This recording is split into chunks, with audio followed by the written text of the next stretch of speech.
Akan tetapi apakah ia langsung diperbolehkan masuk surga atau harus terlebih dahulu merasakan siksa neraka? Jawaban adalah iya. Bisa langsung surga jika dosa-dosanya telah diampuni oleh Allah Subhanahu wa ta'ala. Jadi kalau Anda sering membaca maulid, khususnya maulid Deba, yang dimana di kota Pekalongan banyak orang tua murid, kemudian para santri, kemudian semua masyarakat banyak menghafal kitab maulid Deba, yang kebanyakan di sini baca maulid Deba. Apa di dalam maulid Deba? Bahwasanya umat Nabi Muhammad itu menjadi 3 golongan. Thuluthun yadkhuluna al-jannata bighairi hisab. Sepertiga daripada umat Nabi Muhammad masuk ke dalam surga tanpa hisab, tanpa tanda tanya, langsung masuk surga. Jadi tanpa tanda tanya, ini dia umat Nabi Muhammad mendapatkan bagian surga dari Allah tanpa tanda tanya. Kemudian thuluthun ya'tuna bidunubihim wa khatayahum idham fayughfar lahum. Sepertiga daripada umatnya ini mereka punya kesalahan, mereka punya dosa, kemudian diampuni oleh Allah Subhanahu wa taala. Semoga kita bisa langsung masuk dalam surganya Allah, dan begitu juga mendapat ampunan dari Allah Subhanahu wa taala. Kemudian yang ketiga, thuluthun ya'tuna bidunubihim wa khataya. Faqala Allah Subhanahu wa ta'ala lil malaikati habu faziduhum wajadnahum asrafu ala anfusihim wajadnahum amalahum min ad-dunubi ka'amsalil jibal. Yang ketiga, mereka punya kesalahan, mereka punya dosa, bahkan kesalahannya bagaikan gunung, kesalahannya bagaikan lautan, sampai dikatakan bagaikan zabadil bahar. Tahu zabadil bahar? Zabadil bahar ini seperti busa yang ada di sungai, busa yang ada di lautan. Jadi besok kalau ingin melihat busa yang ada di laut, zabat, itu pergi ke Selamaran besok. Pergi ke pinggir laut, pergi ke Sigandu, pergi ke Selamaran, ibu-ibu lihat. Nanti kalau ada ombak, itu berbusa, itu namanya zabat. Begitu banyak, tidak bisa terhitung. Itu dosanya umat Nabi Muhammad, itu dosanya umat seperti itu. Tetapi lihat apa katanya Allah Subhanahu wa ta'ala, malaikat, timbang mereka. Kata malaikat, ya Allah, dosa mereka ini melampaui batas, bagaikan gunung, dosa-dosanya mereka bagaikan lautan, bahkan bagai zabadil bahar, yaitu busa yang ada di lautan, ya Allah. Begitu banyak. Tetapi ya Allah, ghaira annahum yashhaduna an la ilaha illallah wa asyhadu anna Muhammadar Rasulullah. Akan tetapi ya Allah, mereka ini mengucapkan kalimat syahadah, asyhadu an la ilaha illallah wa asyhadu anna Muhammadar Rasulullah sallallahu alaihi wasallam. Akan tetapi ya Allah, mereka beriman kepadamu ya Allah, dan beriman kepada Nabi Muhammad sallallahu alaihi wasallam. Apa kata Allah Subhanahu wa taala? Walillahi wa izzati wa jalali la ja'altu man akhlasa li bi syahadati kaman kadzdzaba bi adkhiluhum al-jannata bi rahmati. Kata Allah, demi kemuliaanku, demi keagunganku, mereka adalah umat yang ikhlas, mereka umat yang tulus, yang beriman kepada Allah, beriman kepada Nabi Muhammad sallallahu alaihi wasallam. Berbeda dengan umat-umat terdahulu, mereka beriman di lisannya mereka, tetapi mereka tidak beriman kepada nabi-nabinya mereka. Sehingga mereka ini mendapatkan kesalahan yang sangat besar. Mereka walaupun dosanya besar, kesalahannya besar, bagaikan gunung, bagaikan lautan, bagaikan busa-busa yang ada di lautan, tetapi mereka mengucapkan ikhlas karena Allah dan Rasulullah sallallahu alaihi wasallam. Apa kata Allah? Adkhiluhumul jannata bi rahmati. Masukilah mereka dalam surgaku. Dengan apa? Rahmatnya Nabi Muhammad sallallahu alaihi wasallam. Ternyata kita mendapatkan bagian rahmat dari Nabi Muhammad sallallahu alaihi wasallam. Inilah salah satu alasan utama mengapa kita harus sholat 5 waktu, yaitu agar semua dosa-dosa kita diampuni oleh Allah Subhanahu wa taala, sehingga kita terlindung dari api neraka dan diperkenankan Allah Subhanahu wa taala masuk dalam surganya Allah. Sekarang kalau ada seorang hamba sudah mendapatkan ampunan dari Allah, mendapatkan surga dari Allah, rahmat dari Allah, kita ingin mendapatkan surga, surganya yang tinggi. Jangan mau surga yang rendah, rugi. Surga ini tinggi, kita ingin mendapat surga yang paling tertinggi, surga bersama Nabi Muhammad sallallahu alaihi wasallam. Dan surga di dalam menjalani ibadah salat, yaitu ibadah salat adalah ibadah yang paling terbaik, ibadah yang paling mendekatkan diri kepada Allah Subhanahu wa taala. Kalau Nabi Muhammad mendekatkan diri kepada Allah dengan Isra wal Mi'raj, bertemu dengan Allah Subhanahu wa taala. Anda diperkenankan untuk bertemu dengan Allah selama 5 kali di dalam 1 hari. subuh, duhur, asar, maghrib, isya. Itu adalah pertemuan Anda kepada Allah Subhanahu wa taala. Jadi kita bersyukur kita mendapatkan maqam, kedudukan pertemuan kita di sisi Allah Subhanahu wa taala di dalam penjalanan ibadah salat. Kemudian di sini Nabi Muhammad sallallahu alaihi wasallam bersabda, "Ara'aitum law anna nahran bi babi ahadikum yaqtasilu minhu kulla yawm 5 marrat, hal yabqa min daranihi?" Qalu la yabqa min daranihi. Faqala sallallahu alaihi wasallam, "Fakadzalika salawatul khamsu yamhullahu bihinna." Bagaimana pendapat kalian jika ada sungai di depan pintu rumah kalian? Kemudian salah seorang di antara kalian mandi setiap hari 5 kali. Mandi. Kemudian masih adakah sedikit kotoran yang tersisa? Para sahabat menjawab, tidak ada sedikit pun kotoran yang menempel ya Allah. Ya Rasulullah, kita mandi sehari 2 kali aja, itu sudah bagus banget. Mandi sudah bagus, belum lagi ditambah dengan wudu. Wudu ini bagian dari wudu, bagian dari mandi, bagian daripada mandi. Jadi kita di dalam hal tersebut sudah mendapatkan, kata Rasulullah, demikianlah salat 5 waktu yang kamu kerjakan, Allah menghapus dengannya dosa-dosa kamu. Jadi setiap kali perbuatan dosa, kesalahan, itu bisa dihapus dengan yang namanya mandi. Yang mandi tersebut bisa dikatakan dengan wudu. Pernah terjadi ketika di Eropa. Di Eropa, ini orang-orang Eropa, tahu gak orang Eropa? Eropa tahu gak Bu? Dekat Simbang Mulon. Ini orang-orang Eropa, itu mereka bangga. Mereka ini punya minyak wangi yang brandnya mahal-mahal. Minyak wangi Eropa, semuanya bagus-bagus. Orang Indonesia, minyak wanginya murah. Belinya di Ratu Wangi, belinya di sini yang murah-murah. Yang mereka punya minyak wangi sudah jutaan, minyak wanginya orang Indonesia cuma Rp5.000. Yang murah-murah. Tetapi umat Islam punya keistimewaan. Pernah mereka sombong, orang Islam ini jorok ya. Orang Islam jorok. Joroknya bagaimana? Masa di situ ada kulah kamar mandi atau kulah yang besar, itu mereka memasuki tangannya, memasukkan kakinya. Kok orang Islam jorok? Kami ini orang paling bersih. Kami ini bersih, nggak suka yang begitu-begitu. Kemudian katanya orang Islam, orang-orang Eropa, orang-orang Nasara, Yahudi, sini kumpul. Ditanya, saya mau tanya sama jenengan itu kalau mandi berapa kali? Mereka dengan bangga, kami ini kalau mandi seminggu sekali. Waduh. Ada yang mengatakan, saya kalau mandi 5 hari sekali, 3 hari sekali, 2 hari sekali. Bahkan ada yang mengatakan, saya ini kalau mandi tiap hari. Katanya orang Islam, kami itu kalau mandi setiap hari 5 kali. Itu saya masukkan kaki saya saja sudah dicuci itu setiap hari 5 kali. Udah 5 kali dibasuh 3 kali lagi. Berarti lebih bersih mana? Kaki saya dengan mukanya dengan. Jadi kakinya umat Islam aja itu sudah bersih, sudah menjalankan apa yang telah dijalankan oleh Nabi Muhammad SAW. Jadi bersih. Itu baru kakinya. Bagaimana dengan wajahnya? Bagaimana dengan badannya? Karena selalu dihapus dengan apa? Dihapus, dibersihkan dengan air wudu, Begitu juga ini hadis Nabi Muhammad SAW. Kalau seandainya ada orang mandi sehari 5 kali, maka kotorannya akan hilang semuanya. Begitu juga kita di dalam dosa-dosa kita. Di dalam dosa-dosa kita itu dengan berwudu, yang pandangan mata kita akan hilang.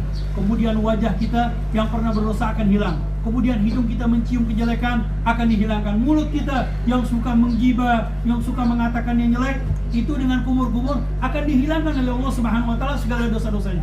Yaitu dengan apa? Dengan berwudu. Makanya ada seorang ulama, Bu. Ini seorang ulama yang kasyaf. Seorang wali minal auliyaillah. Katanya kalau di hadis ini orang ketika mandi dosa-dosanya akan hilang. Dosa-dosanya akan hilang semuanya. Kemudian ketika berwudu dosa-dosanya akan hilang. Ternyata dia nggak percaya, mengingkari. Datang kepada Syekh Al-Imam Sya'rani. Al-Imam Sya'rani, seorang wali minal auliya. Imam Sya'rani ini dia mengingkari. Imam Sya'rani ini mengingkari. Ini benar hadis Rasulullah seperti ini. Akhirnya mengadu dengan gurunya Al-Imam Ali Al-Khawas. Al-Imam Ali Al-Khawas adalah alim, soleh, wali minal awliya. Kemudian diajak ke masjid. Ketika diajak di masjid, kemudian hijabnya antara dia dengan Allah dibuka. Diperlihatkan. Ternyata Itu setelah orang-orang lagi berwudu, itu ada yang keluar apa? Keluar cacing, keluar kalajengking, keluar ular, keluar semuanya. Sifat-sifat kesalahan manusia semuanya keluar di tempat tersebut. Berkat dari apa? Berkat dari wudu. Berkat dari wudu. Ternyata wudu dapat menghilangkan dosa-dosa. Wudu dapat menghilangkan kesalahan-kesalahan. Apalagi dijalani dengan sholat, yang dimana sholat adalah kedekatan diri kita kepada Allah Subhanahu wa Ta'ala. Baik, yang ketiga, pelindung di kubur. Alam kubur adalah alam penantian menuju akhirat.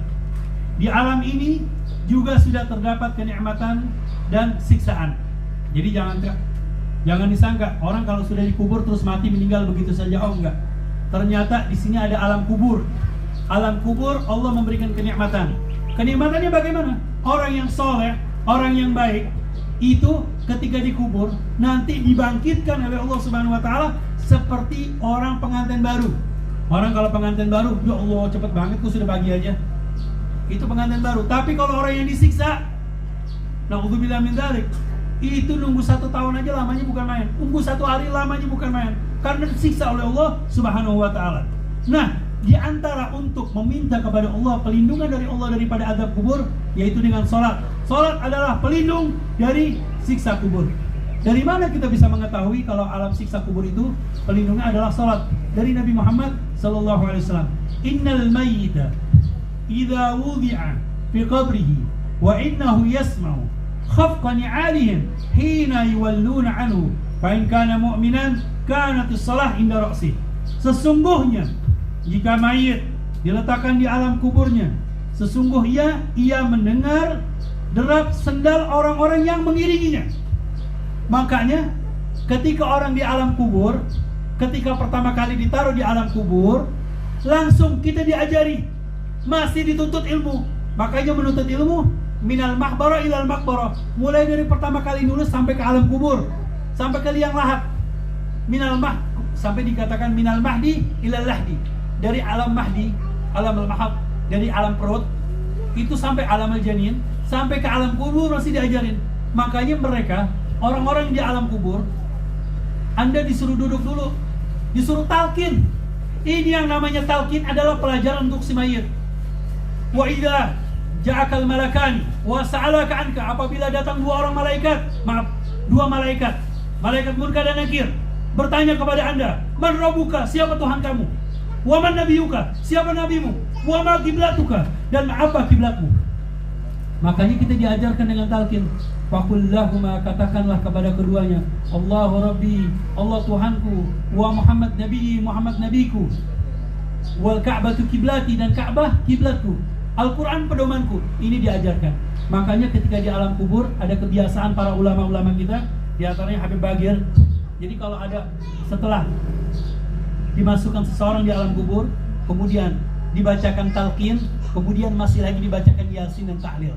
Dibacakan yasin dan tahlil, karena orang yang di alam kubur itu masih mendengar daripada jalan sendalnya setiap seseorang yang ada di atasnya.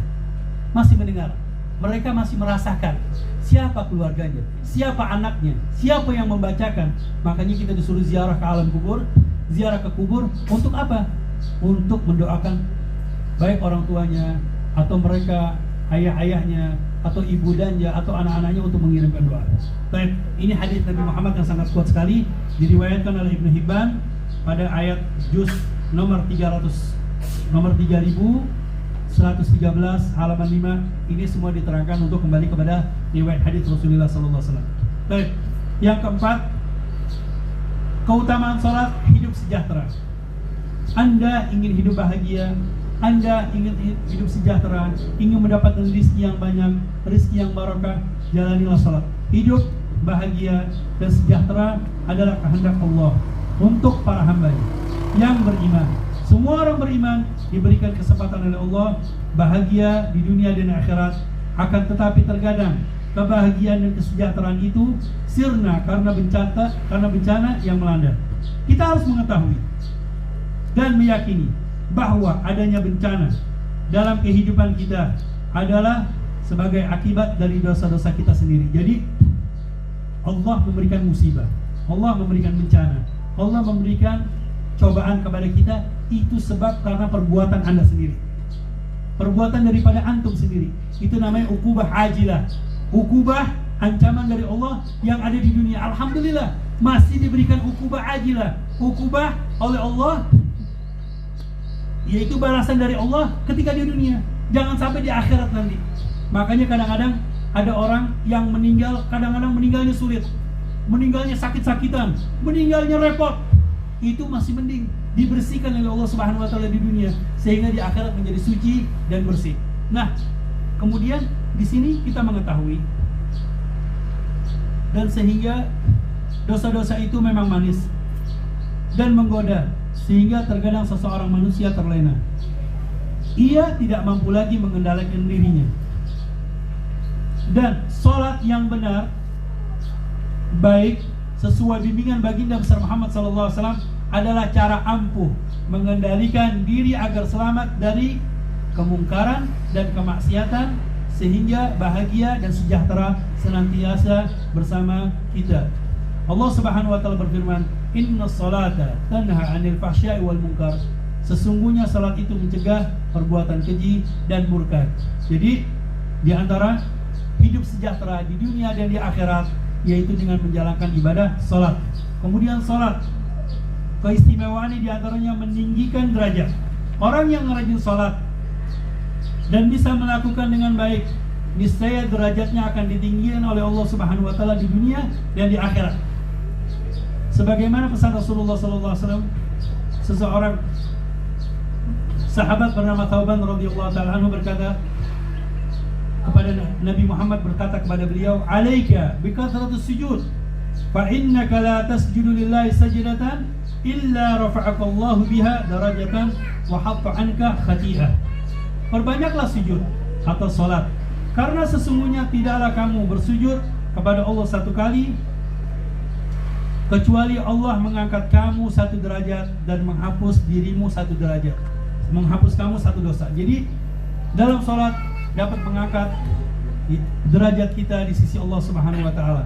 Kemudian sholat agar sehat. Ajib, kok kita sholat untuk mendapatkan kesehatan? Ternyata di sini kata Nabi Muhammad, "Sholli fa inna fi sholati shifa." Sholatlah, karena sesungguhnya di dalam sholat itu terdapat obat, penyembuh untuk jiwa dan raga. Jadi harta berlimpah memang perlu agar kita mencukupi diri sendiri, keluarga, dan mendapat membantu orang lain. Tetapi tidak kalah penting lagi adalah memiliki tubuh dan jiwa yang sehat. Jika kita bisa menjalankan sholat dengan benar seperti tuntunan Nabi Muhammad SAW, niscaya tubuh dan jiwa kita akan sehat, sembuh dari segala macam penyakit. Jadi lihat, Anda ingin sehat, jalani sholat. Anda ingin sejahtera, jalani sholat. Anda ingin mendapatkan derajat, jalani sholat. Dan begitu juga bersangkutan dengan sholat. Ini syifa, menjadi penyembuh. Lihat, dulu Pak, orang-orang yang operasi, sekarang ini kalau mau operasi, kita disuntik. Disuntik biar fly, biar hilang. Disuntik mati katanya. Orang-orang dahulu, seperti ada namanya Urwah bin Zubair. Ini Urwah bin Zubair adalah seorang tabi'in, kebetulan kepodaknya Sayyidah Aisyah. Ibunya adalah Sayyidatuna Asma. Sayyidatuna Asma ini saudara Sayyidah Aisyah binti Sayyidina Abu Bakar Siddiq. Abahnya Zubair. Nama ayahnya namanya Zubair, hawari Rasulullah sallallahu alaihi wasallam, sahabat Nabi Muhammad. Baik. Ini Urwah bin Zubair.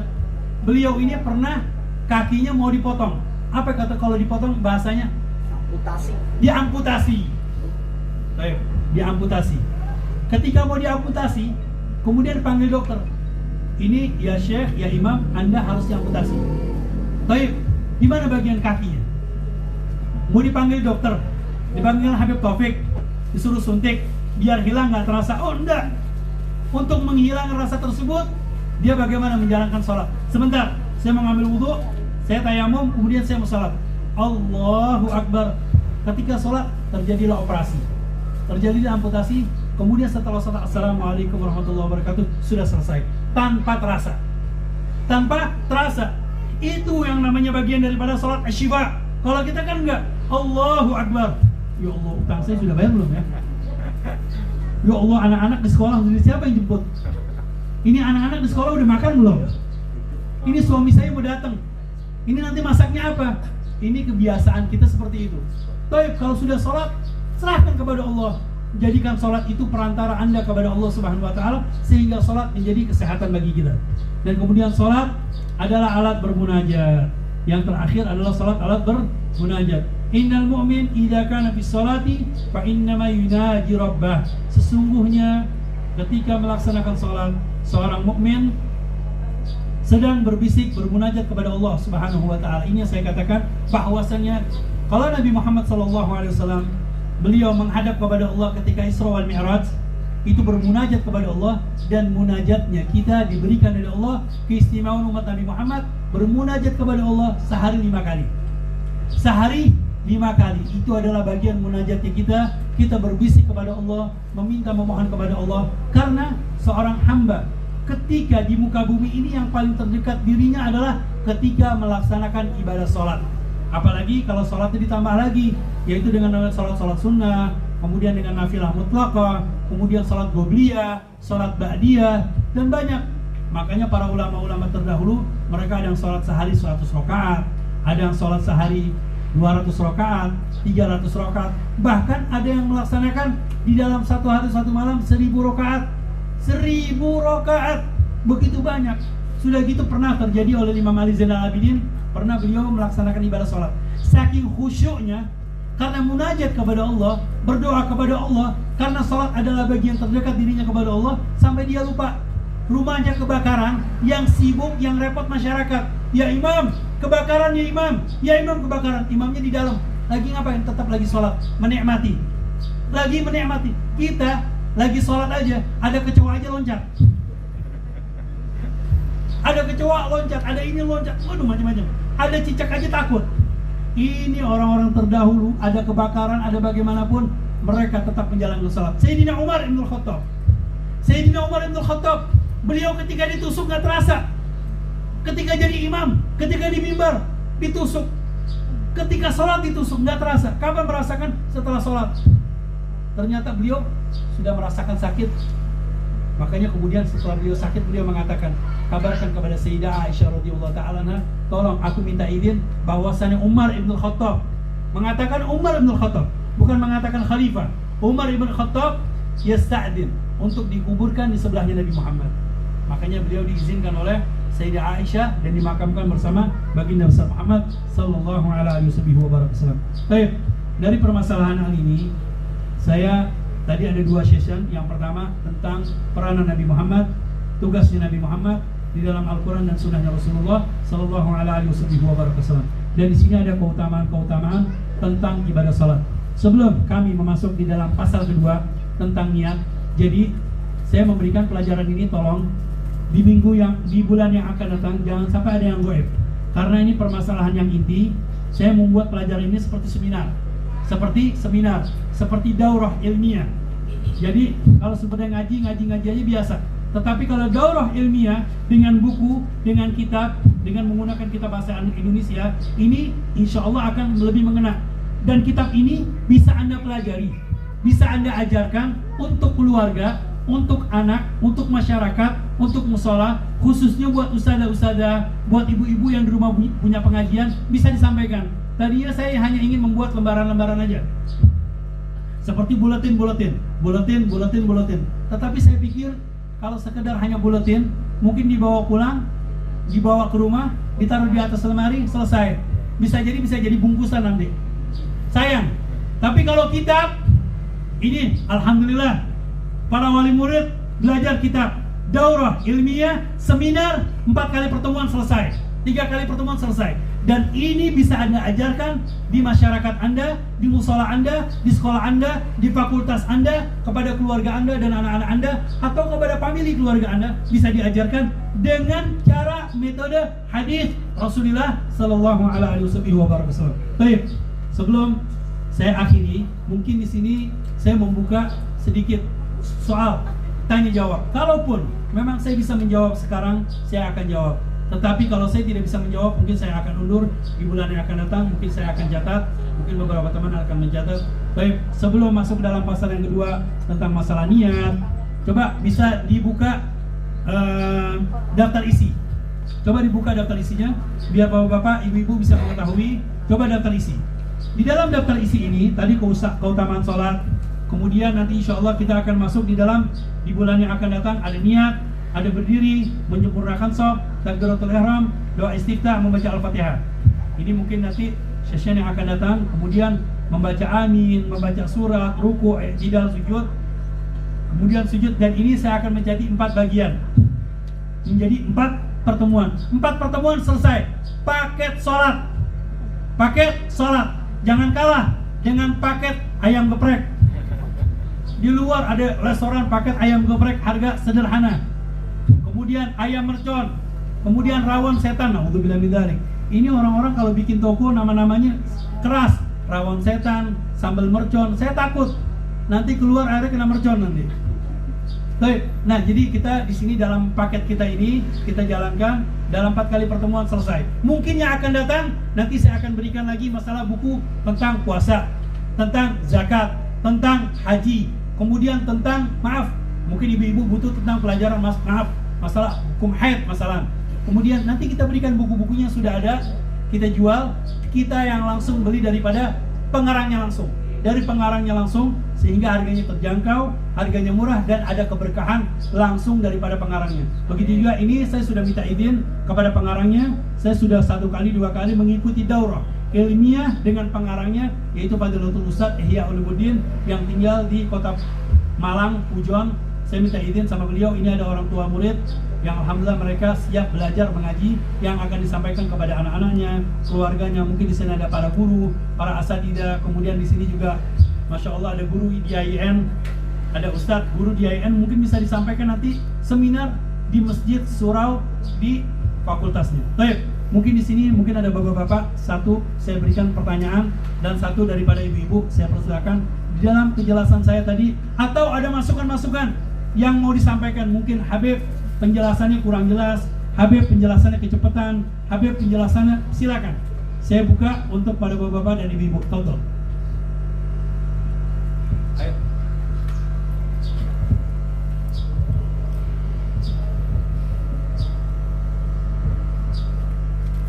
Assalamualaikum warahmatullahi wabarakatuh. Mohon maaf tadi datang agak terlambat, tapi saya seksama insya Allah mendengarkan apa yang ingin sampaikan. Saya ada pertanyaan 1 Bib. 1, tadi mendengar ada alam dar. Nah, mohon penjelasannya Bib. Terus yang kedua, saya juga pernah dengar ini yang amal pertama yang dihisab, tapi hadisnya beda. Mohon penjelasan, barangkali saya salah. Awwalu ma yuhasabu bihil abdu yaumal qiyamah as-shalah. Wa idza suliha amalu wa idza soluhat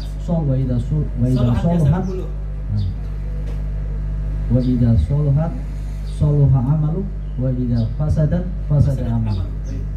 Itu hadisnya bagaimana, Bib? Itu aja. Jazakallah. Assalamualaikum warahmatullahi wabarakatuh.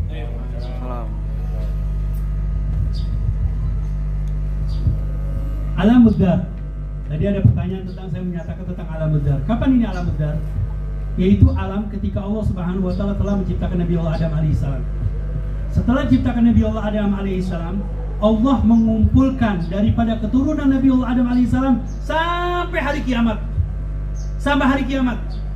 Dan Allah menyatakan di dalam suci Al-Quran, wa ashhadu ala anfusihim alastu bi rabbikum qalu bala syahidna.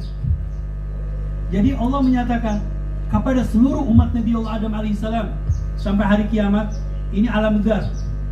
Belum dikenal dengan alam ruh, belum dikenal dengan alamul janin, belum sampai ke alamud dunia. Ini namanya alam dzar. Dipersaksikan kata Allah, apakah aku ini bukan Tuhan kalian? Itu mereka seluruh manusia menyatakan, qalu bala syahidna. Naam ya Allah, engkau adalah Tuhan kami.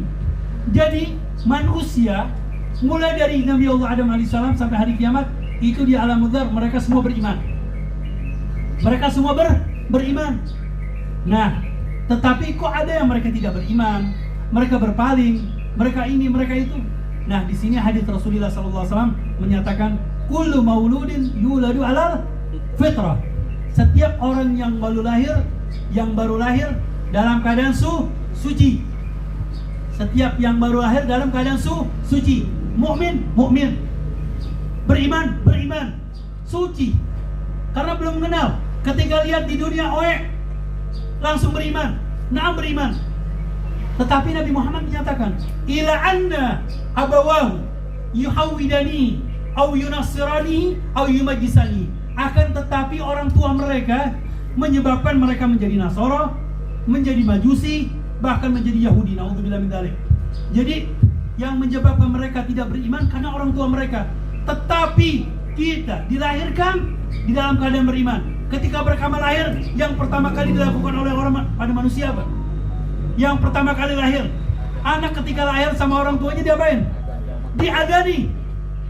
Ketika pertama dari alam al-dar, kemudian alam al-janin, kemudian alam ruh, kemudian alam dunia. Pertama kali mulai ke alam dunia, Allahu Akbar, Allahu Akbar, Allahu Akbar, Allahu Akbar. Di mana? Di kuping kanan. Asyhadu an la ilaha illallah, asyhadu an la ilaha illallah, asyhadu anna Muhammadar Rasulullah, asyhadu anna Muhammadar Rasulullah. Baik. Kok diadani untuk menyatakan keimanan kepada Allah dan keimanan kepada Nabi Muhammad? Apakah Anda ketika lahir langsung, asyhadu an la ilaha illallah Muhammadar Rasulullah? Enggak bisa. Yang menyatakan keimanan anak tersebut adalah orang tuanya. Mengikuti orang tuanya, keimanan orang tuanya.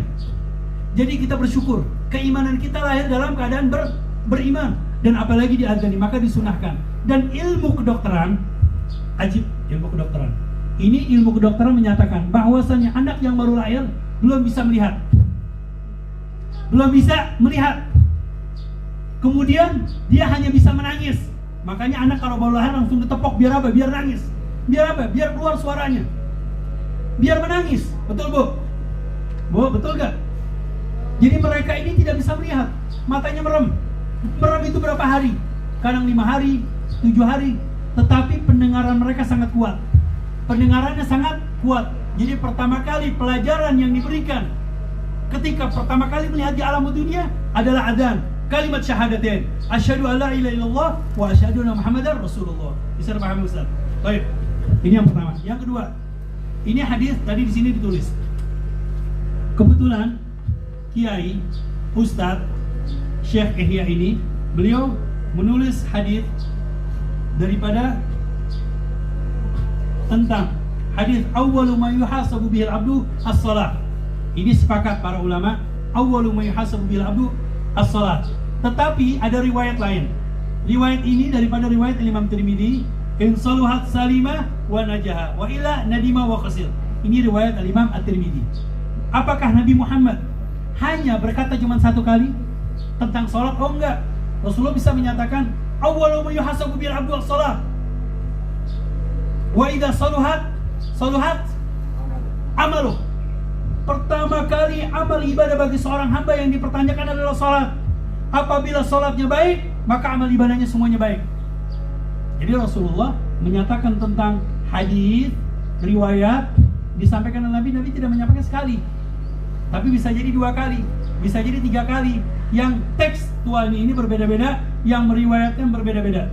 Dan di situ ada para sahabat, mungkin di situ ada sahabat 2 orang yang mendengar atau 3 orang yang mendengar, sehingga hadis ini sampai kepada Imam Tirmidzi. Dan kemudian hadis tersebut bisa jadi meriwayat Imam Bukhari, bisa jadi meriwayat Imam Muslim, bisa jadi Nasa'i, atau riwayat-riwayat hadis-hadis yang lainnya dari para ulama. Kebetulan beliau ini karena sifatnya kitab ini simpel, kitab ini ringkasan, jadi hadis-hadis yang begitu banyak tidak disampaikan, tidak dicantumkan karena untuk menyingkat waktu. Jadi kita aja nih dalam satu session ini aja, yang pertama aja sudah hampir 1 jam, hampir 1 jam lebih. Jadi apalagi kalau dibawakan hadis-hadis yang lain begitu banyak, makanya tadi saya ringkas di dalam penjelasan-penjelasan yang ada. Baik, mungkin dari ibu-ibu ada pertanyaan, Ustazah. Ustaz bisa dipahami Ustaz ya?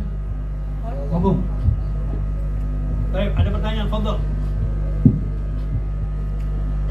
Atau bisa diwakilkan pertanyaannya.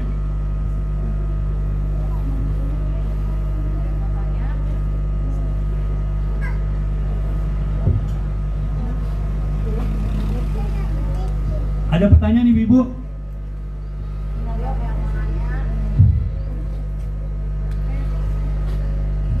Kalau nggak ada pertanyaan saya tanya nanti.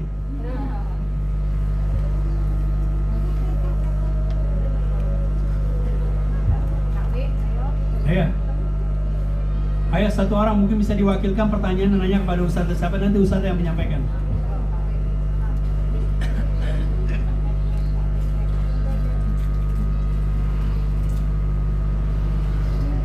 Atau bisa ditulis di kertas, silakan.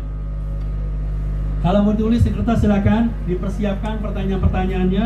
Nanti kalau memang kami bisa menjawab, kita jawab sekarang atau di session yang akan datang.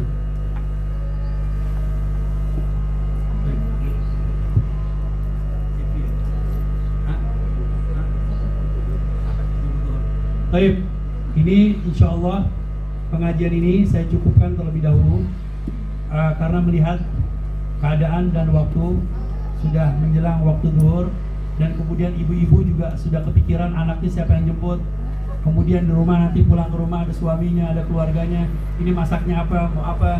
Baik, saya kira sudah adzan, jadi barakallahu fina wa fikum wa ja'alna iyyakum insyaallah min ahlis shalah wal falah. يبارك فينا وفيكم بالبشارة والإشارة وتقضي جميع حوائجنا حوائجكم في الدنيا والآخرة. اللهم ربنا آتنا في الدنيا حسنة وفي الآخرة حسنة وقنا عذاب النار بفضل سبحان ربك رب العزة عما يصفون وسلام على المرسلين والحمد لله رب العالمين. ثم السلام عليكم ورحمة الله تعالى وبركاته.